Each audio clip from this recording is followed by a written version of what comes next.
He's also taking a drink there, you'll notice. We carry water on our chairs to just save stopping for drinks. I mean,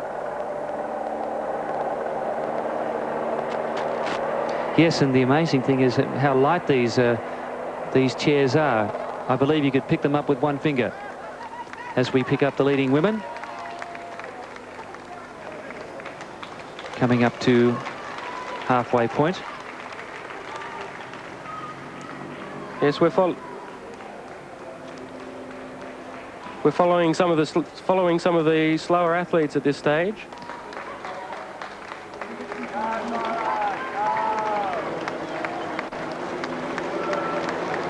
So everyone really making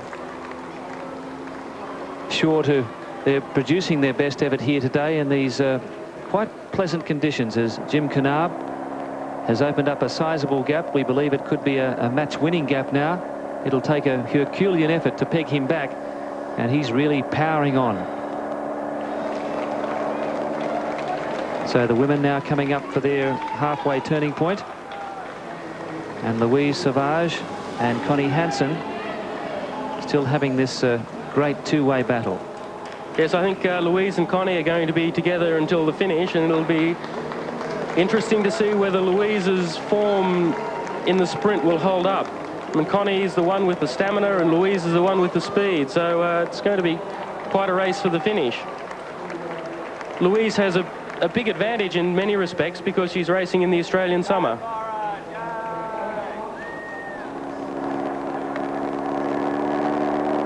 Jim Knaab out there on his own. He's gone past Pier 1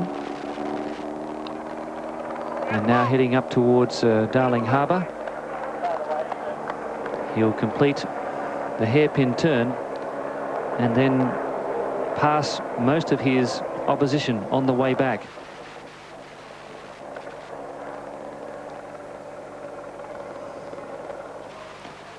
Well, it's developing into a very pleasant morning. Still, we have quite a strong breeze prevailing, but the course is pretty well protected, Peter. Yes, it is. There's so many buildings on the course that the wind factor isn't a large factor. Jim's taking a little bit of a look behind him, and I think that he's fairly comfortably in the lead. The chair that he's racing is a chair of his own design. It's built in the United States by Fortress, and I think it weighs all of 6 kilograms. So you can see how sensationally light these chairs are. So negotiating the hairpin for the second time. This man was the California State High School athletic champion in his senior year. Okay, stay behind him. They're not on it. And in 1976, he was in the final Olympic trials for Montreal in the pole vault.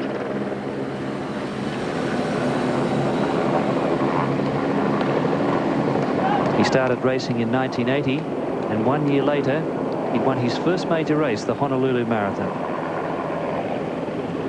Jim would be charging along at around about 30 kilometers an hour at this stage. He's holding a very, very solid pace. You can see his technique is very much 2 or 3 quick bursts and let the momentum of the chair carrying him. But every single one of those pushes is a mighty effort. He's a man who also likes to spend a lot of time with junior athletes. Yeah, Jim has been remarkably supportive of our association since he's been out here. One of the very, very, very generous things that he did was to organise for Fortress Wheelchairs to provide a chair to young Holly Ladmore, the youngest racer in this event today at 8 years old. But so Connie's racing in the same chair as her hero, Jim. Yes, and the theme of this year's race is that disabled kids need heroes too. And this man is certainly a wonderful ambassador for the sport. Yes, it's a very interesting thing, both newly disabled people and for all of the junior kids in wheelchairs. This race is, I think, very, very important. It's a real chance to see some of their heroes in action and show the public and show those people what can be achieved in a chair. So Louise Sauvage from Australia. Yeah, and Connie Hansen. Louise and Connie still very much dueling away out here. I don't think the two are going to be separated until the finish line.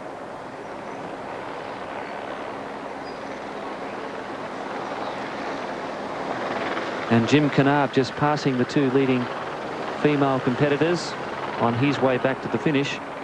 And I guess we have just over 3 minutes now to that finish line at Circular Quay.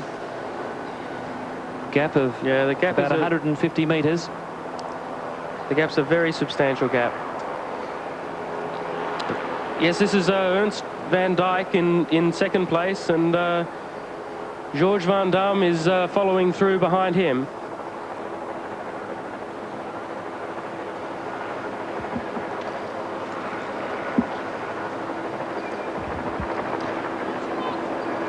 Sydney Harbour will be a very cluttered sight later today. All the ferries have been decked out for their traditional rivalry, and the sun poking through after some overnight rain. Really is a beautiful scene here now, and it must be a feeling of exhilaration for this man, Jim Knaap, who has a commanding lead in the Ausday 10K for 1993. The great American. As spectacular as the scenery is, though, I don't think Jim will be noticing too much of it at the moment. It's one of those things. You never notice the people in the crowd. You never notice the scenery as you're racing along. It's 100% focus on the event. Race record 21:51. Craig Blanchett of the United States, and backdrop of the city for Jim Knaap as he's going up towards the end now of Hickson Road, then into George Street, Alfred Street, and a final spurt to the finish line. 21:51 is the target. Keep your eye on that time. Yeah, so I'd say that it's fairly unlikely that he's going to get the course record today. I think maybe the wind conditions have made that course record a little bit tough. Connie Hansen, Denmark. Louise Savage, Australia. It's been a two-girl war right from the start. These two singling out. Louise, better known for her sprinting prowess, winning 3 gold medals at the Barcelona Paralympics. But as you can see, she is extremely powerful, but there's a higher pushing rate there from Connie, who just has a quick glance over her shoulder. So they now negotiate the hairpin, and she's looking for a bit of a gap here. Yes, Connie will be going for a break either here, or she'll save it for the last little pinch uphill. And if she isn't able to get away from Louise at that stage, I would very much back Louise to finish, because Louise, being the sprinter of the two, is likely to be able to overpower Connie at the finish. But Louise is looking tremendously powerful and very, very fit and strong. At this stage, I think we have a real chance of an Australian woman winning. So that certainly is great news, but there's only one chance in the men's division. Jim Knaap going through Circular Quay now, very close to the finishing line, and spurting up over 35 kilometres an hour here. Yes, the race record time is just about to go past now, so we've missed our chance on the race record. He's certainly going to be inside last year's time by a big space. Yes, well, last year's race was quite a tactical race, but Jim's effort today in the conditions is absolutely fantastic. So Jim Knaap approaching the finish line now. He's getting a tremendous ovation. Fabulous performance by the spectacular American Jim Knaap, and he's well inside last year's time, but outside the race record, and he certainly made it a one-act affair. Yeah, Jim would be absolutely delighted with that effort, absolutely delighted. And Ernst van Dijk coming through in second position. George van Dam through in third position from Belgium. That's a big effort by George. And I think Jeffrey Moraut was just up ahead of him, so the United States in the placings. And a very generous response from the people of Sydney here, applauding these elite athletes. Have certainly turned on a very powerful exhibition. Another sprint.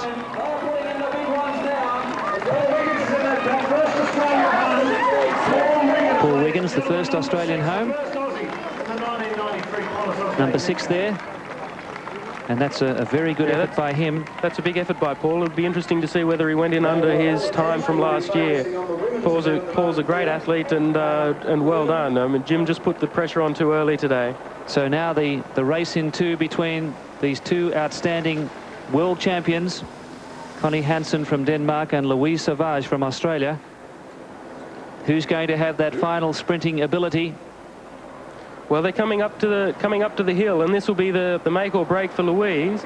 If Connie can break Louise on the hill, then I think it'll be Connie. If she can't, then I'll be backing Louise. But right at the moment, if I had to put my money on anybody, I would say that I'd have to put my money on Louise. She's racing on home turf, and I think that's a big advantage for her. This will be very much a disappointment for Connie Hansen if she gets beaten again today. She's been out here 3 times, has been favourite 3 times. So it'll be interesting to see whether on a third effort she can make a win. But I really have to favour Louise at this stage. Well, Connie's trying to open up a little break here as they have this incline at the end of Hickson Road, but then it's all downhill. There's the spurt from the Danish champion, and Louise Savage, who is now undisputably the world champion on the track after her sensational performance at the Paralympics in Barcelona. She'll be featuring in the ABC Sports Awards for 1992. Yes, coming up towards this little pinch hill on Hickson Road, coming onto George Street, and this is where Connie has to make a break. Louise Savage looking very determined. She's going to stay with this Danish champion. She's looking powerful, and she's gaining a bit of a psychological advantage here, Peter.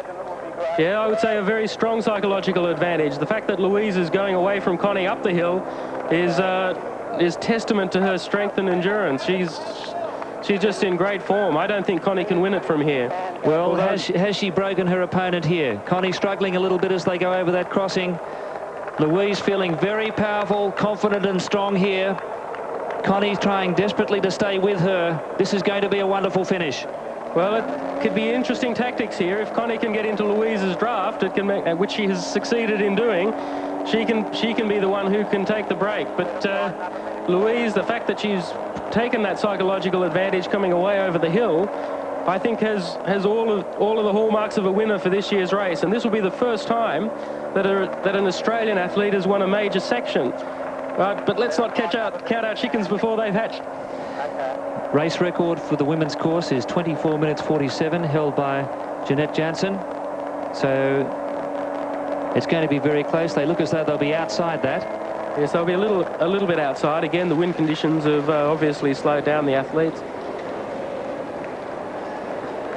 So finally into Alfred Street and along Circular Quay. And Louise Savage looking very strong. Connie Hansen gallantly trying to stay with her much younger Australian opponent. And here we go. Connie making a break on the inside as they turn down for the final bend. Very much a head-to-head battle of speed at this stage. Louise is holding her for the moment, and she's replied now. She's answered the challenge, Louise Savage, the 19-year-old. Connie looked to give it everything there, but look at this young Australian girl. This is absolute remarkable power from Louise. She's just streeted Connie. Connie, the world record holder over this distance, is going to be taken by Louise Savage today, and that's a big effort by the Australian. Well, she gained her advantage on that little hill coming out of the rocks area at the top of Hickson Road, and Louise Savage again confirming her world championship status. A stunning victory here in the Ausday 10K for 1993.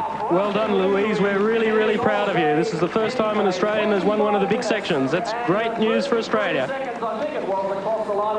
Well, when I spoke to her yesterday, she said she was aiming to finish in the first 3, and I said, I bet you're aiming to finish number 1. And she said, well, aren't we all? But that really was a marvellous performance by those two champion athletes, Louise Savage and Connie Hansen from Denmark, and poor Connie once again the bridesmaid. Yeah, that'll be a terrible disappointment for Connie. When I got in contact with her and asked her would she come out for this year's race, she said, yes, I really will come out. She said, whilst it's my winter and whilst I'm winding down after the Barcelona Paralympics, I've got to come out and try to win the race, since I've been out here twice and missed out before. But third time wasn't lucky for Connie Hansen.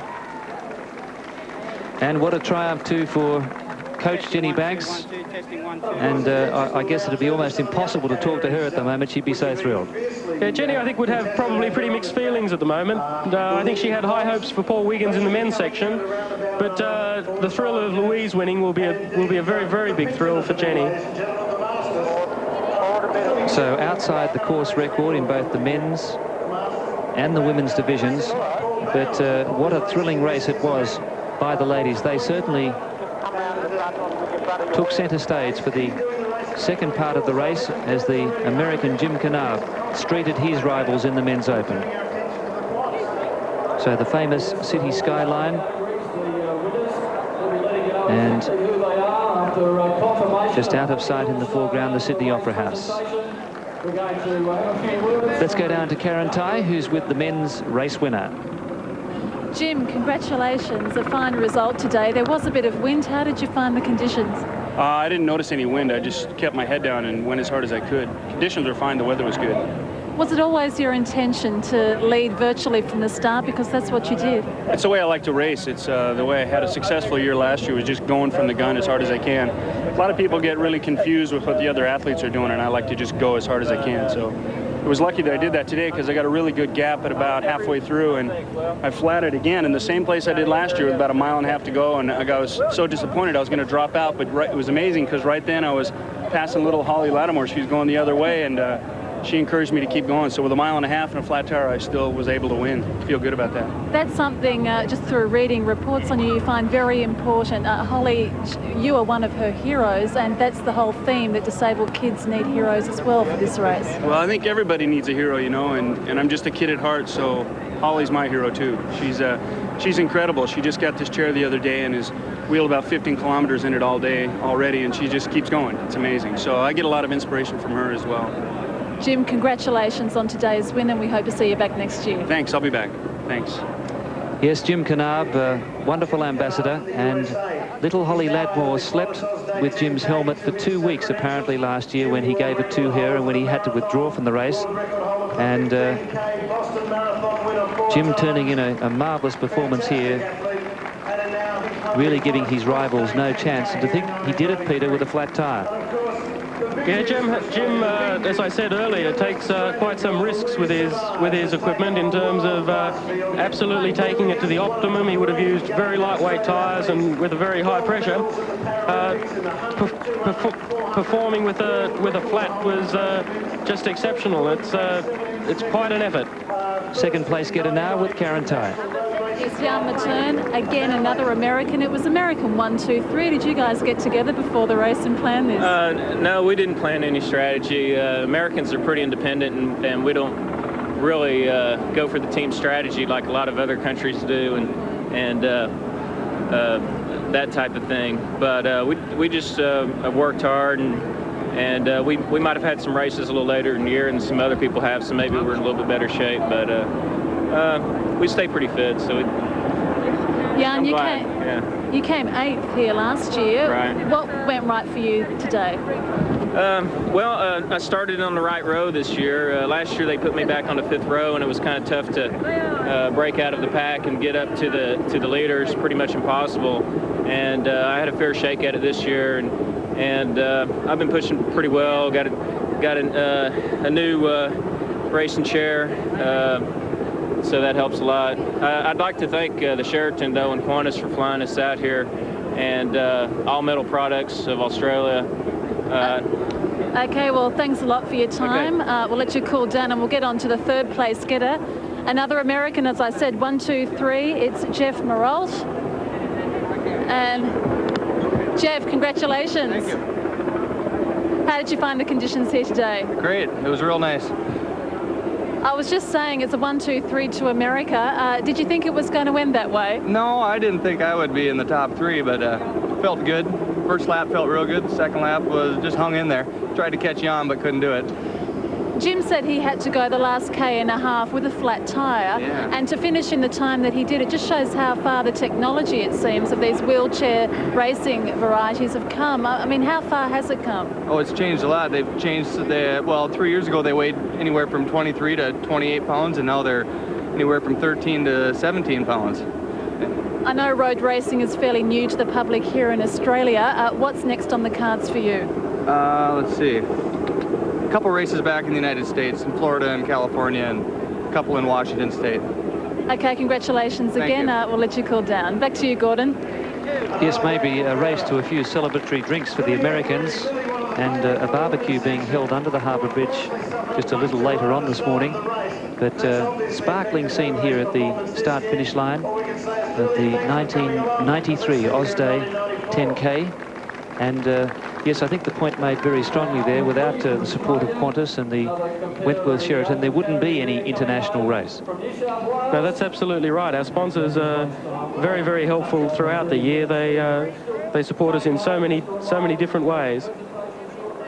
Over 100 athletes started in the race, representing 20 countries. Real carnival atmosphere at the start. Yes, Before we got underway. We have some of the slower athletes coming in and finishing now.